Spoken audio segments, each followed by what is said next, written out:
Salam Bapak Ibu Saudara-saudara dimanapun Bapak Ibu Saudara-saudara saat ini berada. Puji Tuhan kita bisa kembali bertemu di hari ini untuk beribadah bersama-sama kepada Tuhan.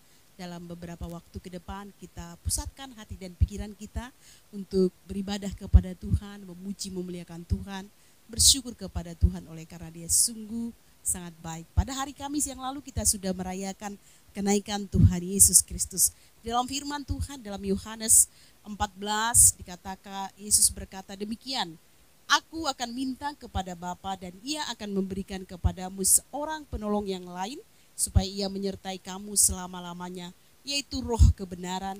Dunia tidak dapat menerima Dia sebab dunia tidak melihat Dia dan tidak mengenal Dia, tetapi kamu mengenal Dia sebab Ia menyertai kamu dan akan diam di dalam kamu. Puji Tuhan, Roh Kudus sudah dicurahkan bagi kita semuanya dan Ia menjadi penghibur, penolong dan selalu diam di dalam kita, menyertai kita sekalian. Syukur kepada Tuhan, kita akan datang menyembah Tuhan kita yang berkuasa, Tuhan kita yang hidup, Tuhan yang sudah menyelamatkan kita dan juga selalu menyertai, menolong kita di dalam hidup kita. Mari kita merendahkan hati dan diri kita. Kita bersyukur karena kita mengenal Tuhan Yesus Kristus. Kita percaya dengan sungguh kepada Dia bahwa Dia adalah Tuhan dan Juru Selamat kita yang sudah mati, bangkit, bahkan naik ke surga untuk menyediakan tempat bagi kita. Tapi Dia tidak meninggalkan kita sendiri. Dia minta pada Bapa untuk mengirim seorang penolong yang lain, yaitu Roh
Kami siap buat lawatan-Mu. Bangkitkan kami Tuhan. Glory, glory, haleluya, haleluya. Jamah lawat umat-Mu, Roh Kudus.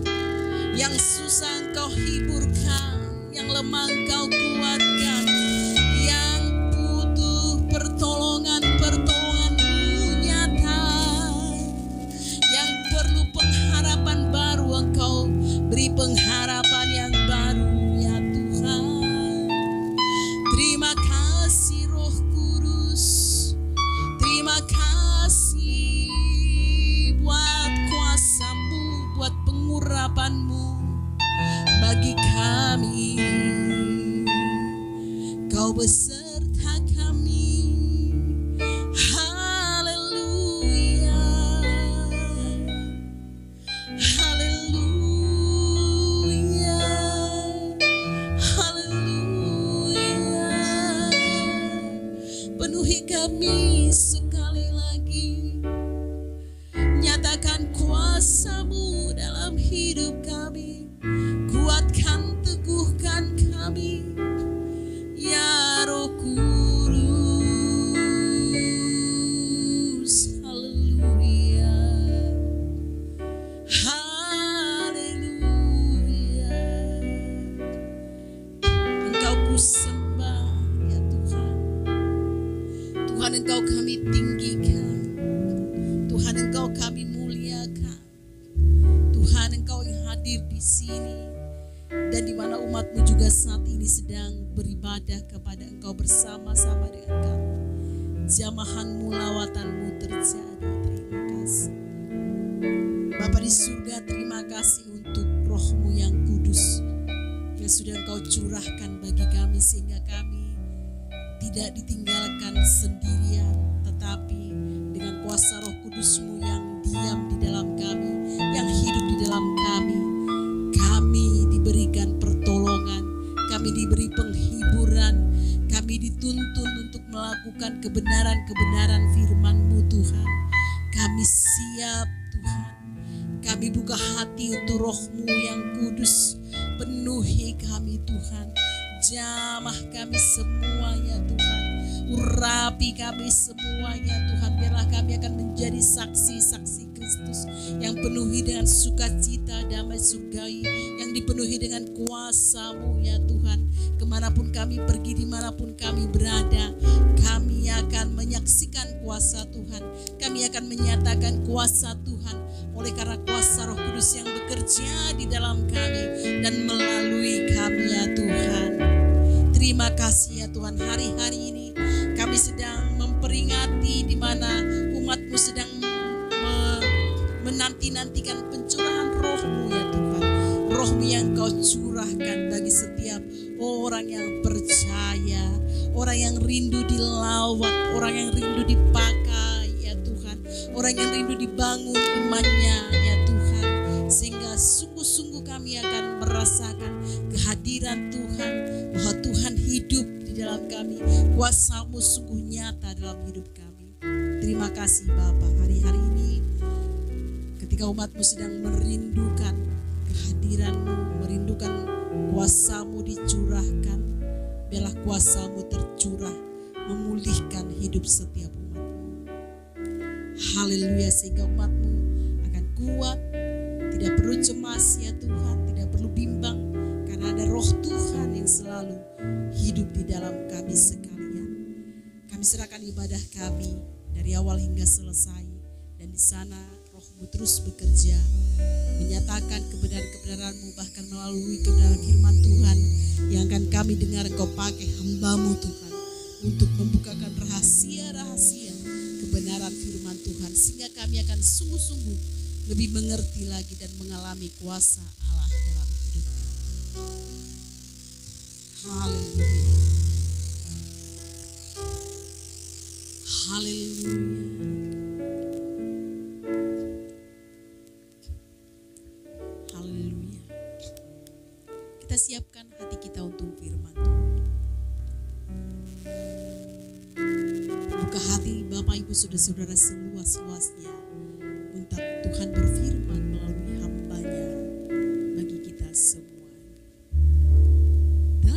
usah ku takut, sebab Kau sertaku.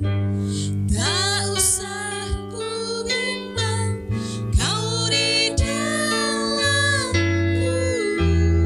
Tak usah ku cemas, Kau penghiburku.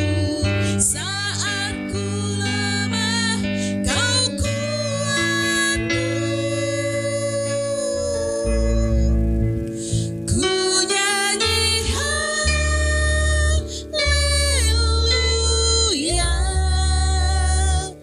ku nyanyi haleluya.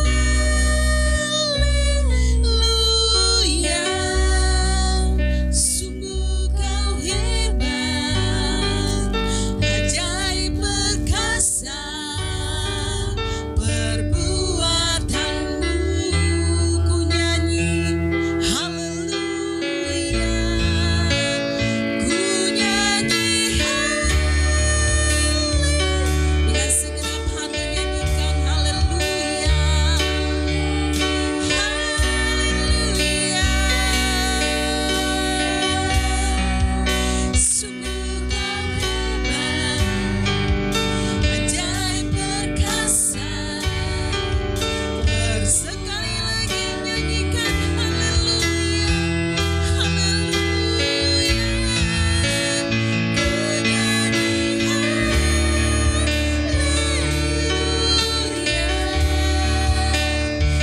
nyanyi haleluya. Sungguh Kau hebat, ajaib perkasa. Sungguh Kau hebat, sungguh Kau hebat, ajaib perkasa. Sungguh Kau hebat, haleluya, ajaib perkasa perbuatanmu.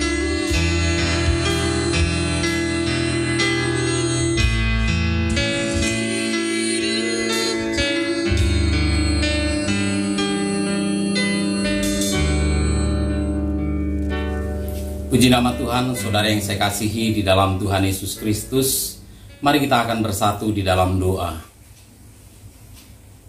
Bapa di surga, kami menghadap hadirat-Mu, kami bersyukur oleh anugerah-Mu yang besar. Di dalam Kristus Yesus Tuhan, Engkau menyelamatkan kami. Engkau tidak membiarkan kami seorang diri di muka bumi menjalani kehidupan kami, tetapi Engkau selalu menyertai kami dengan Roh-Mu yang kudus. Itu sebabnya Tuhan, ketika kami mau menjalani kehidupan kami sehari-hari, kami mau melakukan kebenaran firman Tuhan, kiranya Roh Kudus akan menolong kami untuk mengerti firman Tuhan. Roh Kudus juga memberi kekuatan bagi kami untuk menjadi pelaku-pelaku firman Tuhan. Dan biarlah nama Tuhan dipermuliakan. Di dalam nama Tuhan Yesus Kristus kami siap mendengarkan firman Tuhan. Haleluya. Amin. Amin. Saudara yang saya kasih di dalam Tuhan Yesus Kristus, selamat hari Minggu. Kita berjumpa kembali di dalam kasih Tuhan Yesus Kristus. Kita bersyukur kalau hari Kamis yang lalu kita telah mempelajari dan memperingati merayakan hari kenaikan Tuhan Yesus Kristus ke surga. Maka minggu ini adalah minggu di mana kita sedang merayakan atau memperingati ketika para murid menantikan janji Bapa, janji Kristus tentang Roh Kudus. Perlu kita memahami bahwa peristiwa yang terjadi ketika para murid menanti-nantikan janji Tuhan, itu situasinya berbeda dengan kita pada hari ini. Karena hari ini kita sudah mengerti bagaimana ketika Roh Kudus dicurahkan kepada para murid, sementara mereka waktu itu mereka tidak tahu persis apa yang akan terjadi dan bagaimana semuanya terjadi. Hanya mereka berkumpul bersama-sama di dalam hadirat Tuhan. Hari ini saya mau menyampaikan sebuah kebenaran firman Tuhan dengan judul Alkitab dalam Sejarah Sepanjang Zaman. Saya meyakini bahwa Alkitab firman Tuhan yang hidup itu bukan saja berlaku pada masa yang lalu, bukan hanya berlaku dan bermanfaat pada masa yang lalu, tetapi sangat bermanfaat juga pada hari ini, bahkan sampai kedatangan Kristus kali yang kedua. Nah, itu sebabnya saya mengatakan bahwa firman Allah, bahwa Alkitab itu adalah berlaku dalam seluruh sejarah kehidupan manusia. Kita tahu dalam perjanjian lama, dalam masa sebelum Kristus, firman Allah telah disampaikan kepada para nabi, melalui para nabi kepada manusia, kepada umat Israel secara khusus, dan perkataan-perkataan itu diterapkan pada masa itu. Demikian juga perkataan-perkataan firman Tuhan diterapkan pada zaman para murid, dan hari ini perkataan-perkataan yang sama juga masih berlaku dan berlangsung. Mari kita mempelajari kebenaran firman Tuhan ini dalam kitab Kisah Para Rasul pasal yang pertama, ayat yang ke-12 sampai ayat yang ke-14. Ini adalah peristiwa ketika Yesus naik ke surga. Maka kembalilah rasul-rasul itu ke Yerusalem dari bukit yang disebut Bukit Zaitun, yang hanya seperjalanan sabat jauhnya dari Yerusalem. Setelah mereka tiba di kota, naiklah mereka ke ruang atas tempat mereka menumpang. Mereka itu ialah Petrus dan Yohanes, Yakobus dan Andreas, Filipus dan Thomas, Bartolomeus dan Matius, Yakobus bin Alfeus dan Simon orang Zelot, dan Yudas bin Jakobus. Mereka semua bertekun dengan sehati dalam doa bersama-sama dengan beberapa perempuan serta Maria ibu Yesus dan dengan saudara-saudara Yesus. Saudara yang saya kasih di dalam Tuhan Yesus Kristus, sebelum Yesus disalib, saudara-saudara Yesus belum percaya bahwa Yesus adalah Tuhan dan Juru Selamat. Tetapi setelah Kristus bangkit, ternyata saudara-saudara Yesus atau saudara-saudara oleh karena anak Yusuf itu percaya kepada Tuhan Yesus, dan dia masuk dalam kumpulan dari 120 orang yang berkumpul.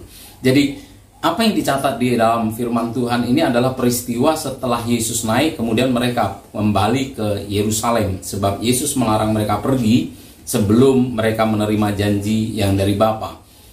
Saudara, ketika mereka berkumpul bersama-sama, maka yang terjadi adalah mereka bersehati, mereka bertekun, dan mereka berdoa selama 10 hari. Kita tahu bahwa itu kemudian berjalannya 10 hari sampai Roh Kudus dicurahkan. Sebenarnya mereka tidak tahu akan berapa lama Roh Kudus dicurahkan, tetapi kita yang membaca sejarah, fakta itu, kisah itu, kita tahu bahwa itu adalah 10 hari. Nah, firman Tuhan menjelaskan kegiatan yang mereka lakukan saat itu. Dalam Kisah Para Rasul pasal 1 ayat 15 sampai 26, kita mendapatkan gambaran dari kegiatan yang mereka lakukan. Pada hari-hari itu berdirilah Petrus di tengah-tengah saudara-saudara yang sedang berkumpul itu, kira-kira 120 orang banyaknya, lalu berkata, "Hai saudara-saudara, haruslah genap nas kitab suci yang disampaikan Roh Kudus dengan perantaraan Daud tentang Yudas, pemimpin orang-orang yang menangkap Yesus itu. Dahulu ia termasuk bilangan kami dan mengambil bagian di dalam pelayanan ini. Yudas ini telah membeli sebidang tanah dengan upah kejahatannya, lalu ia jatuh tertelungkup dan perutnya terbelah sehingga semua isi perutnya tertumpah keluar. Hal itu diketahui oleh semua penduduk Yerusalem, sehingga tanah itu mereka sebut dalam bahasa mereka sendiri Hakal Dama, artinya tanah darah. Sebab ada tertulis dalam kitab Mazmur, biarlah perkemahannya menjadi sunyi, dan biarlah tidak ada penghuni di dalamnya, dan biarlah jabatannya diambil orang lain. Jadi harus ditambahkan kepada kami seorang dari mereka yang senantiasa datang berkumpul dengan kami selama Tuhan Yesus bersama-sama dengan kami, yaitu mulai dari baptisan Yohanes sampai hari Yesus terangkat ke surga meninggalkan kami untuk menjadi saksi dengan kami tentang kebangkitannya." Lalu mereka mengusulkan 2 orang, Yusuf yang disebut Barsabas dan yang juga bernama Justus dan Matias. Mereka semua berdoa dan berkata, "Ya Tuhan, Engkaulah yang mengenal hati semua orang. Tunjukkanlah kiranya siapa yang Engkau pilih dari kedua orang ini untuk menerima jabatan pelayanan, yaitu kerasulan yang ditinggalkan Yudas yang telah jatuh ke tempat yang wajar baginya." Lalu mereka membuang undi bagi kedua orang itu, dan yang kena undi adalah Matias, dan dengan demikian ia ditambahkan kepada bilangan ke-11 rasul itu. Nah saudara, kita melihat setelah mereka pergi ke Yerusalem, mereka berkumpul setiap hari, mereka berdoa bersama-sama, dan dengan tekun mereka bersama bersatu hati. Saudara yang saya kasih di dalam Tuhan Yesus Kristus, terjawab apa yang menjadi kegiatan mereka ketika mereka berkumpul bersama. Ini adalah salah satu peristiwa yang dicatat yang menggambarkan bagaimana situasi saat itu terjadi dan apa yang mereka doakan sesungguhnya ketika mereka berkumpul dan tekun.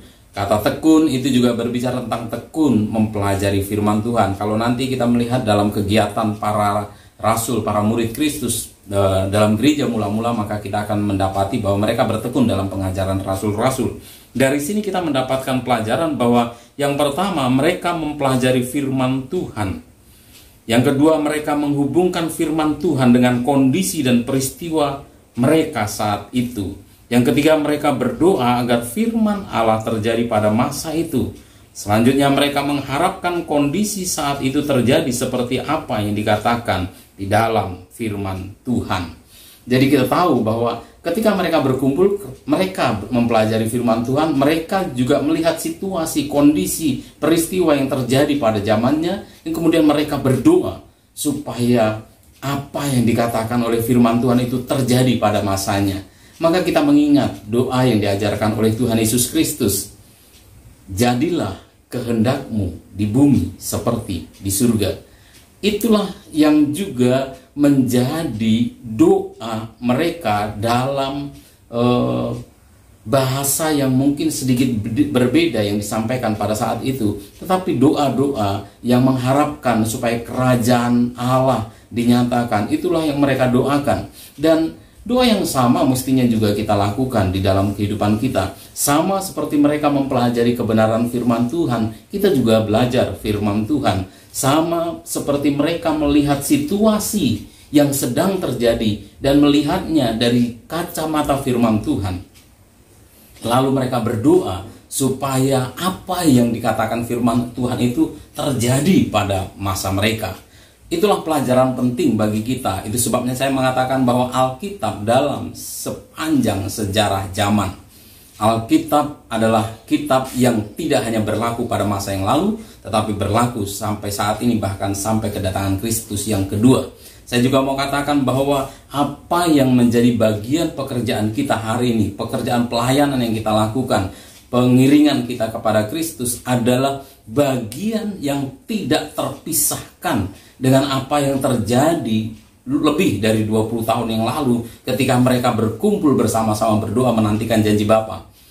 Apa yang kita alami, apa yang kita lakukan, apa yang sekarang ini sedang terjadi pada masa ini, kita sebagai pengikut Kristus, kita melanjutkan apa yang telah mereka lakukan. Jadi kita terhubung tanpa terputus dalam kaitan iman Kristen kita dengan mereka. Kita adalah satu bagian yang disebut sebagai tubuh Kristus. Jadi kita adalah anggota tubuh Kristus. Mulai dari saat pencurahan Roh Kudus sampai kedatangan Kristus, itu adalah satu umat, satu kumpulan umat. Jadi kita ini satu kumpulan umat dengan Rasul Petrus, Rasul Yohanes. Kita satu bagian yang tak terpisahkan. Kita melanjutkan apa yang mereka lakukan, perintah yang Kristus lakukan. Sama seperti mereka mempelajari firman Tuhan, kita juga mempelajari firman Tuhan. Sama seperti mereka mempelajari apa yang sedang terjadi di dalam kehidupan mereka, dan mereka mengkaitkan itu dengan perkataan-perkataan firman Tuhan. Kita sebagai murid Kristus, sebagai orang-orang yang percaya, kita juga harus tahu apa yang terjadi sesungguhnya di dunia ini, di saat ini, ketika kita ada di muka bumi ini. apa sebenarnya yang sedang terjadi dan apa yang Tuhan mau supaya kita lakukan. Alkitab mencatat bahwa Daud melakukan apa yang menjadi kehendak Tuhan pada masanya. Hendaknya itu juga yang terjadi dalam kehidupan kita. Ketika kita ada di tahun 2021 ini, kita harus berpikir, kita harus mulai melihat di dunia di sekitar kita apa yang sebenarnya sedang terjadi dan apa yang Tuhan mau supaya kita lakukan dan apa yang kita perlu doakan supaya firman Tuhan terjadi pada masa ini. Kita mendoakannya dalam doa yang singkat mengatakan, jadilah kehendakmu di bumi seperti di surga. Tetapi apa yang sebenarnya sedang terjadi? Kita mau mempelajari, kalau Petrus melihat apa yang terjadi, peristiwa yang sedang mereka alami, dan mereka melihat dalam terang firman Tuhan, maka kita juga harus bisa melihat dunia di mana kita ada pada masa ini dalam terang firman Tuhan. Paling tidak, kalau kita melihat dunia dari kacamata firman Tuhan, paling tidak ada dua hal yang sedang terjadi sebagai satu peristiwa yang itu adalah hal berkaitan dengan bersesuaian dengan kebenaran firman Tuhan. Kalau kita melihat bahwa kondisi pada saat ini kita melakukan ibadah dengan cara yang tidak sama dengan cara kita 2 tahun yang lalu, oleh karena ada pandemi COVID-19 yang sudah 1,5 tahun, hampir 1,5 tahun lamanya, bahkan di beberapa negara sudah 1,5 tahunan terjadi, dan kemudian belum juga bisa selesai pandemi ini. Bahkan di beberapa negara kasusnya semakin meningkat, semakin menakutkan. Apa yang sebenarnya saudara sedang lihat di muka bumi ini? Apakah saudara melihat permasalahan di mana ada penyakit yang menakutkan ini? Atau kita sebagai pengikut Kristus bisa melihat sisi lain dari kacamata firman Tuhan? Apa sebenarnya yang sedang terjadi? Ada 2 hal yang sedang terjadi pada saat ini. Yang pertama adalah bahwa kemurtadan itu semakin banyak. Di tengah-tengah masa pandemi, akhirnya kita masuk di dalam dunia nyata bahwa peribadatan tidak lagi bisa dikendalikan atau tidak bisa lagi dilakukan secara korporat sama seperti beberapa tahun yang lalu, sehingga iman orang percaya mulai harus bertumbuh dengan keinginan, dengan komitmennya sendiri-sendiri bergantung kepada Roh Kudus. Tetapi dengan keadaan ini, di sisi yang lain, banyak juga orang yang akhirnya menjadi lemah di dalam iman percayanya kepada Tuhan. Inilah yang sedang terjadi. Firman Tuhan sudah menubuatkan. Yesus sudah berkata di dalam Matius pasal 24 ayat yang keempat, katakan, jawab Yesus kepada mereka, waspadalah supaya jangan ada orang yang menyesatkan kamu. Sebab banyak orang akan datang dengan memakai namaku dan berkata, akulah Mesias, dan mereka akan menyesatkan banyak orang. Kamu akan mendengar deru perang atau kabar-kabar tentang perang.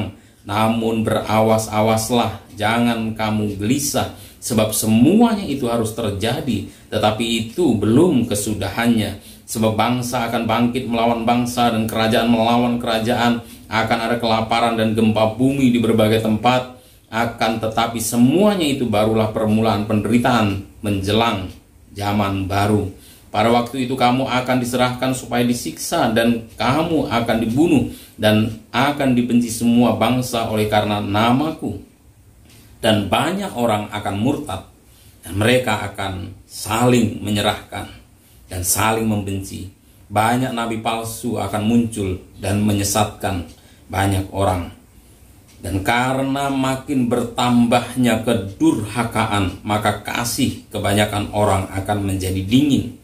Tetapi orang yang bertahan sampai kepada kesudahannya akan selamat.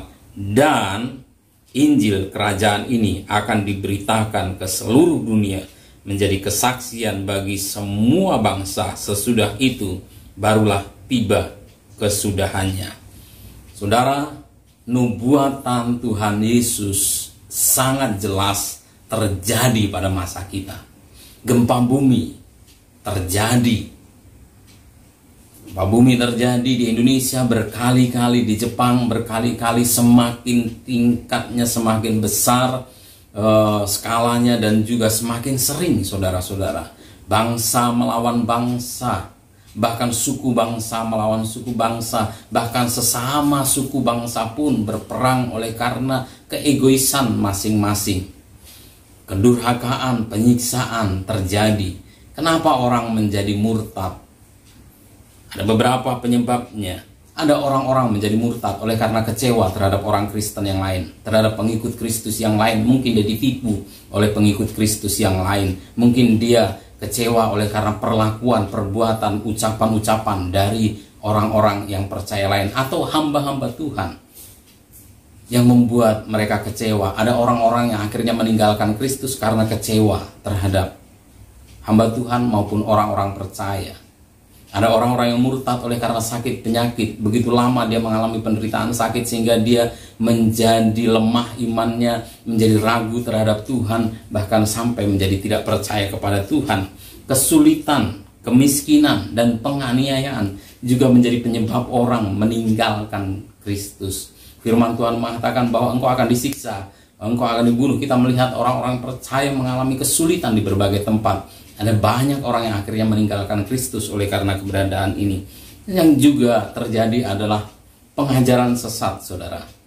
Pengajaran-pengajaran yang menyerang kebenaran firman Tuhan juga sedang begitu bertebaran di berbagai tempat. Kita bisa melihat orang mengajarkan kesesatan, orang mengajarkannya secara langsung dari pribadi ke pribadi. Bahkan kalau kita melihat kita ada di zaman di mana berita itu bisa disampaikan oleh satu orang kepada seluruh dunia hanya melalui dunia maya, dan berita itu bisa begitu menyebarnya. Dan dengan adanya kesempatan ini, ajaran sesat juga begitu luas. Inilah yang sedang terjadi. Firman Tuhan sedang digenapi pada masa ini. Kita sedang mengalami bersama-sama. Apakah kita akan diam saja? Apakah kita akan membiarkan itu berlalu begitu saja? Apakah kita akan menyerah dengan keadaan ini? Firman Tuhan mengatakan bahwa Injil Kerajaan Allah harus diberitakan ke seluruh bangsa, ke seluruh bumi. Firman Tuhan dengan tegas mengatakan bahwa dengan adanya kesempatan yang sama, kalau pengajaran sesat disampaikan melalui tayangan-tayangan multimedia yang ada, kita juga bisa menyampaikan kebenaran firman Tuhan, pemberitaan Injil kasih karunia Tuhan melalui tayangan-tayangan ada sekarang ini, bahwa juga sedang tergenapi pemberitaan Injil ke seluruh bumi. Kesempatan untuk memberitakan Injil ke seluruh bumi begitu terbuka lebar, karena semua orang bisa melakukan, karena semua orang bisa menjangkau tempat yang selama ini mungkin kita tidak bisa pergi ke tempatnya. Ketika firman Tuhan disampaikan, ketika kita bersama-sama merenungkan firman Tuhan, saya mau bertanya, saya mau mengajak kita berpikir, apa bagian pekerjaan pelayanan yang saya lakukan untuk berdoa, untuk menginginkan supaya firman Tuhan yang berkaitan dengan zaman ini terlaksana, di mana orang-orang menjadi bertobat, orang-orang berbalik. Firman Tuhan mengatakan bahwa orang-orang akan berbalik kepada Tuhan pada akhir zaman ini, karena pemberitaan firman Tuhan akan disampaikan dan orang-orang akan menerima berita firman Tuhan. Firman Tuhan mengatakan di dalam Yohanes, dikatakan Yohanes 16 ayat 8, dan kalau ia datang, ia akan menginsafkan dunia akan dosa, kebenaran, dan penghakiman. Akan dosa karena mereka tetap tidak percaya kepadaku, akan kebenaran karena aku pergi kepada Bapa dan kamu tidak melihat aku lagi, akan penghakiman karena penguasa dunia ini telah dihukum. Nah, saudara yang saya kasih di dalam Tuhan Yesus, ini juga sedang terjadi. Orang-orang melalui tayangan-tayangan pemberitaan firman Tuhan, pemberitaan Injil Kerajaan Allah yang disampaikan di dunia maya juga membuat orang-orang percaya kepada Tuhan Yesus. Jadi inilah zaman yang sedang terjadi dan kita ada di dalamnya, lalu kita tidak mungkin berpangku tangan. Yang perlu kita lakukan yang pertama adalah kita berdoa sungguh-sungguh. Sama seperti 12 murid dengan 120 orang berkumpul. Mereka melihat situasi yang sedang terjadi, mereka melihat firman Tuhan, lalu mereka berdoa supaya apa yang dikatakan firman Tuhan itu terjadi, mengatasi situasi yang sedang terjadi. Kita juga melakukan hal yang sama. Amin, saudara. Kita juga akan berdoa bersungguh-sungguh supaya kerajaan Allah dinyatakan. Supaya kita mengatakan supaya Bapa, kehendak-Mu yang jadi di bumi seperti di surga. Mari kita berdoa bersungguh-sungguh. Ini waktunya kita mengambil bagian untuk berdoa untuk bangsa kita. Kita berdoa untuk dunia ini. Kita berdoa supaya orang-orang tidak menjadi murtad, tidak menjadi kecewa mengikut Kristus, tidak meninggalkan iman percayanya. Ada orang-orang yang akan merawat kerohanian orang-orang yang sedang lemah imannya. Kita perlu berdoa untuk hal ini. Kita juga berdoa supaya orang-orang akan insaf terhadap dosa, kebenaran, dan penghakiman.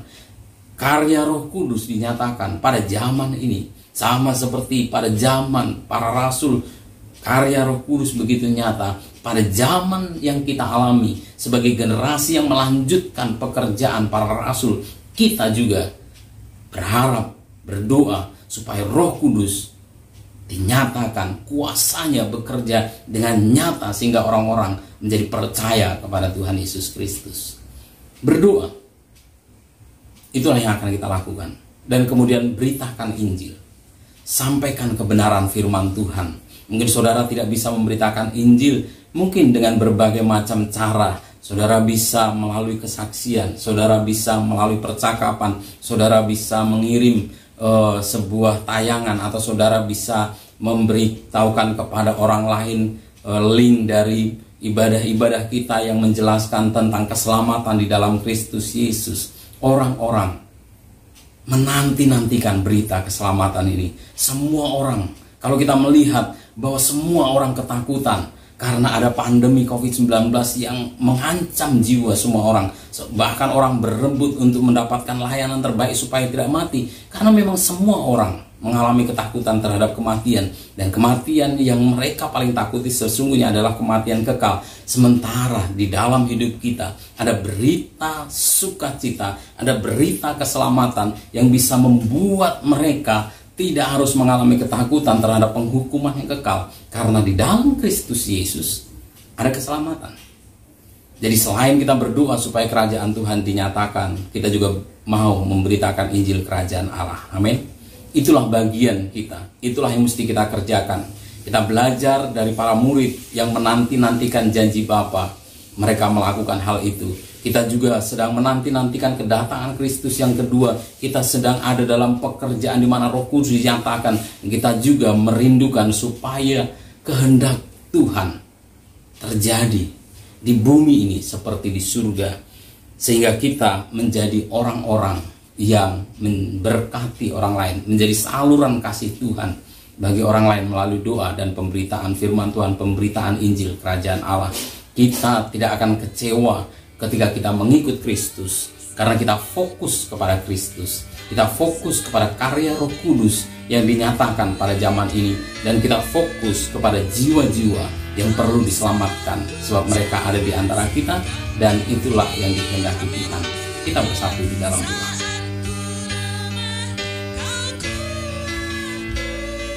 Bapa di surga, sama seperti para murid menantikan janji Bapa, mereka bersatu berkumpul dengan tekun, mereka berdoa bersama-sama agar kehendak Tuhan digenapi pada masa di mana mereka hidup. Demikian juga kami berdoa, jadilah kehendak-Mu di bumi seperti di surga. Pada masa ini kami melihat dunia dari kacamata firman Tuhan. Kami menanti-nantikan karya Roh Kudus semakin dinyatakan, sehingga akan banyak orang yang insaf akan dosa, kebenaran, dan penghakiman, sehingga keselamatan terjadi dalam kehidupan orang-orang di sekitar kami. Banyak sekali Tuhan firman yang disampaikan baik lisan, non lisan, melalui tayangan-tayangan yang ada. Roh Kudus juga akan bekerja dalam hati orang-orang yang tidak pernah kami kenal, orang-orang yang tidak kami tahu bagaimana caranya mereka akan berjumpa dengan Kristus. Tapi doa kami ya Tuhan, Roh Kudus Engkau akan menolong kami, Roh Kudus untuk menolong orang-orang untuk menjadi percaya kepada Tuhan Yesus Kristus. Ini kerinduan kami dan pengharapan kami. Dalam nama Tuhan Yesus kami berdoa, haleluya. Amin. Puji Tuhan, Bapak Ibu Saudara-saudara, kita sudah dilawat oleh kuasa Roh Kudus dan kita sudah menikmati firman Tuhan. Saatnya kita akan berikan korban syukur kita dengan penuh sukacita kepada Tuhan kita. Kita nyanyikan pujian Tuhan bangkit bagi kita semuanya.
Puji nama Tuhan, saudara, kita menyerahkan persembahan yang telah kita kumpulkan bersama-sama di hadapan Tuhan.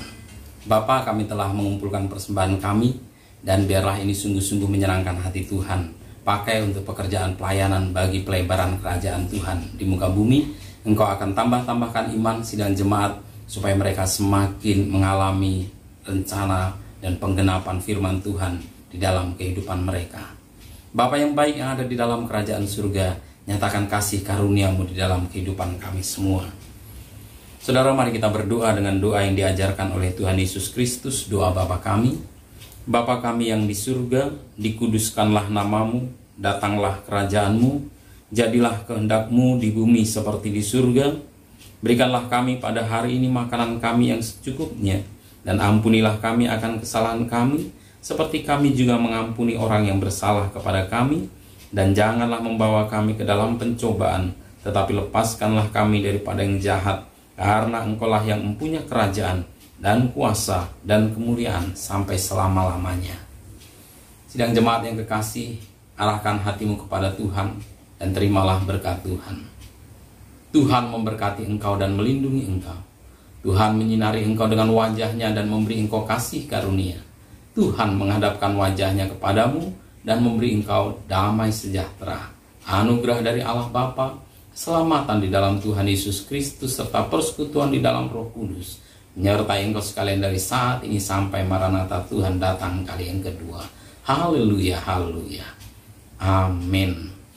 Amin, puji nama Tuhan. Saudara pastikan terus percaya bahwa Tuhan sedang melakukan sesuatu di dalam kehidupanmu, dan biarlah nama Tuhan dipermuliakan. Tuhan Yesus memberkati. Salam.